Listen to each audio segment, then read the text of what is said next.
परत पुढच्या आणखी एक महत्त्वाच्या बातमीकडे नाशिकच्या आयटी कंपनीतील धर्मांतर प्रकरणात निदा खानला छत्रपती संभाजीनगरमधून अटक करण्यात आली आहे। निदा खान नाशिकच्या आयटी कंपनीतील फरार आरोपी आहे।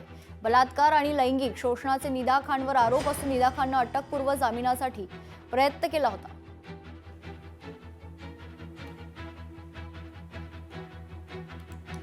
या क्षणाची महत्त्वाची बातमी आपण बघतोय।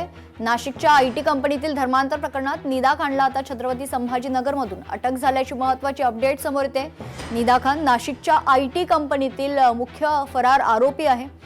खरं तर निदा खानने अटकपूर्व जामिनासाठी याआधी देखील प्रयत्न केला होता, मात्र आता तिला अटक झाल्याची माहिती आहे। सविस्तर माहिती जाणून घेऊयात। आपले प्रतिनिधी महेश महाले आपल्या सोबत जोडले जात आहेत। महेश, काय अपडेट? नाशिकच्या टीसीएस कंपनीतील धर्मांतर प्रयत्न प्रकरणातील फरार आरोपी निदा खान अखेर गजाआड आलेली आहे।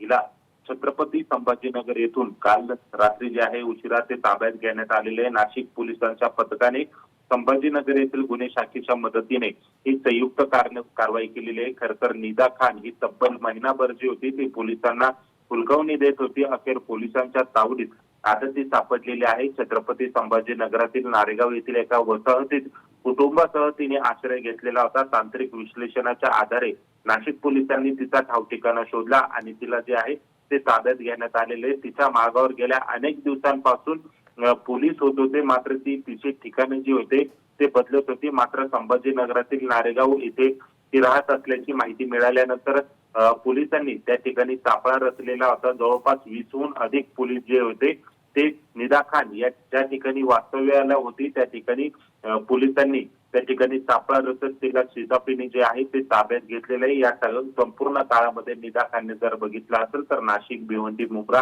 असा तिने प्रवास केलेला होता। मात्र आता निदा खान हाती आल्यानंतर तिच्या मोबाईल मधून अनेक गोष्टी ज्या आहेत त्या पोलिसांना मिळणार आहे आणि या टीसीएस प्रकरणाची जे धक्कादायक माहिती आहे ती देखील समोर येण्याची शक्यता आहे। डिजिटल पुरावे एसआयटीच्या हाती लागणार आहे आणि टीसीएस प्रकरणातील धर्मांतर प्रयत्नामध्ये आरोपींना ती कशा पद्धतीने मदत करत होती आणि पीडितांना धर्मांतर करण्यासाठी कशा पद्धतीचा दबाव टाकत होते हे देखील समोर येण्यास मदत होणार आहे। आज तिला न्यायालयात हजर केलं जाईल।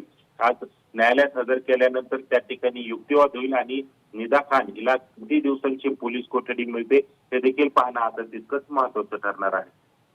निश्चित। धन्यवाद महेश, आपण दिलेल्या सविस्तर माहितीसाठी। लोकशाही मराठी ऐका, पहा, जागरूक रहा।